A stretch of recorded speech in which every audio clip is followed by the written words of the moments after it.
Hello. Sorry Sweety, ఏదో టెన్షన్లో ఉండి ఫోన్ లిఫ్ట్ చేయలేకపోయాను. ఏమీ అనుకోవద్దు. పర్వాలేదులేండి. అయినా మాలాంటి వాళ్ళంటే దేవుడికి కూడా లోకు వెళ్ళండి. అయ్యో, అలా మాట్లాడదు స్వీటీ. ఇంతకీ ఎందుకు ఫోన్ చేశావు? ఒంట్లో బాలేదండి, అందుకే చేశాను. హాస్పిటల్కి ఫోన్ చేసి డాక్టర్ అపాయింట్మెంట్ తీసుకోను. పోనీ డాక్టర్ని మీ ఇంటికి పంపించను?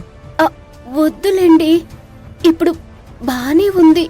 సరే, ఏమైనా అవసరం అయితే నాకు ఫోన్ చేయి. మీకు కావాల్సిన సహాయం చేస్తాను. అలాగేనండి.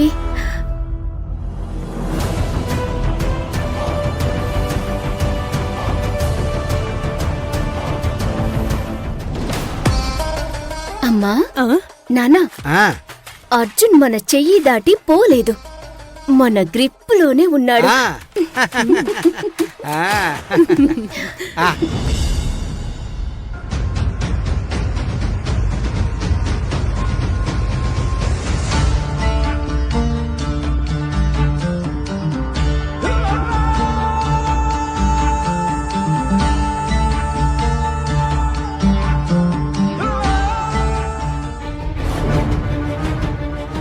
ఆగండి.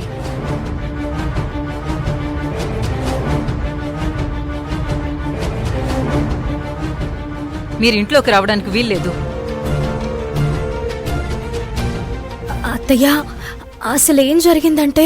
నువ్వేం చెప్పక కావేరి. నువ్వు వాళ్ళకి ఉపకారం చేయాలనుకున్నావు, వాళ్ళని కేసు నుండి బయటపడేశావు. ఇక ఊరుకో.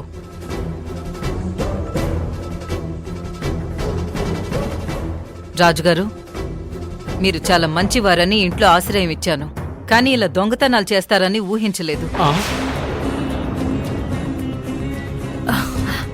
అత్తయ్య, జరిగిన దాంట్లో వీళ్ళ తప్పేం లేదు. ఆ సేటు కావాలనే డబ్బు కోసం వీళ్ళని ఇరికించాడు.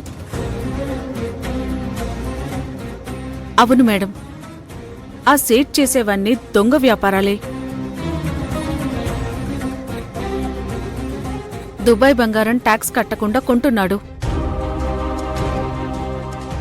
అలాగే వీళ్ళని కేసులో ఇరికించి డబ్బు గుంజాలనుకున్నాడు.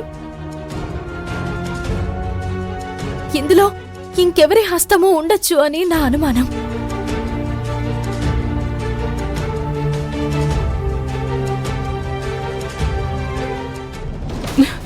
బాబోయ్, వీడికి నా మీద పీకల దాకా కోపం ఉన్నట్టుంది. కోపంలో నా పేరు చెప్పేస్తాడే ఏంటి? చెప్పొద్దు బావా. సరేలే, ఎంతైనా నా 100వ భార్య కదా, వదిలేద్దాం. ప్రభువుల వారిని పట్టించింది అలా అని చెప్పొద్దు. భువన మేడం, నేను సేట్తో మాట్లాడాను. నేను కూడా ఇదంతా వాడే చేశాడని నమ్ముతున్నాను. వాళ్ళని ఇక్కడే ఉండనివ్వండి. రాజుగారు, మీ గురించి మేమంతా మాట్లాడుకుంటున్నాం, కానీ నేను ఈ నేరం చేయలేదని మీరు ఒక్క మాట కూడా మాట్లాడడం లేదు. సోదరి, విధి వక్రించినప్పుడు నిజం చెప్పినా అబద్ధంలాగే ఉంటుంది. అప్పుడు మాట్లాడడం అనవసరం. అక్క, వాళ్ళు చేయలేదంటున్నారు కదా, ఇక్కడే ఉండని. నీకేం తెలీదు, నువ్వు ఊరుకో. మీరు నేరం చేశారా అని అడిగినప్పుడల్లా ఆయన వేదాంతం చెప్తున్నాడు, కానీ నేను చేయలేదు అని చెప్పడం లేదు. ఇలాంటి వాళ్ళని ఎలా నమ్మాలి? మేడం, నన్ను నమ్మండి మేడం. నేను కేసు మొత్తం చెక్ చేశాను. జరిగిన దాంట్లో వీళ్ళ తప్పేం లేదు.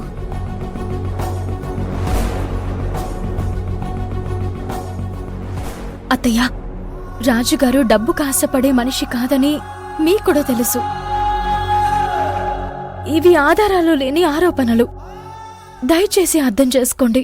నువ్వు మైసమ్మ ఎంత చెప్పినా నాకెందుకో నమ్మబుద్ధి కావడం లేదు. వీళ్ళు మొదట్నుంచి మనకి ఏ వివరాలు ఇవ్వలేదు.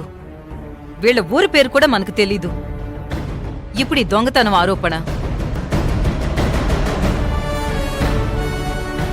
దేవుడా, వీళ్ళు ఇంట్లోకి రాకుండా చూడు. అప్పుడే నేను కొట్టేసిన డబ్బుతో మాయం అవగలను.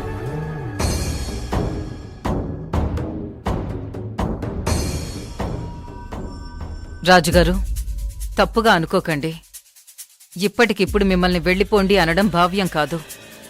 పైగా మీరు ప్రజలకు మేలు చేసే ఉద్దేశంతో చిన్ముద్రిక అనే ఉంగరం కోసం వచ్చారు.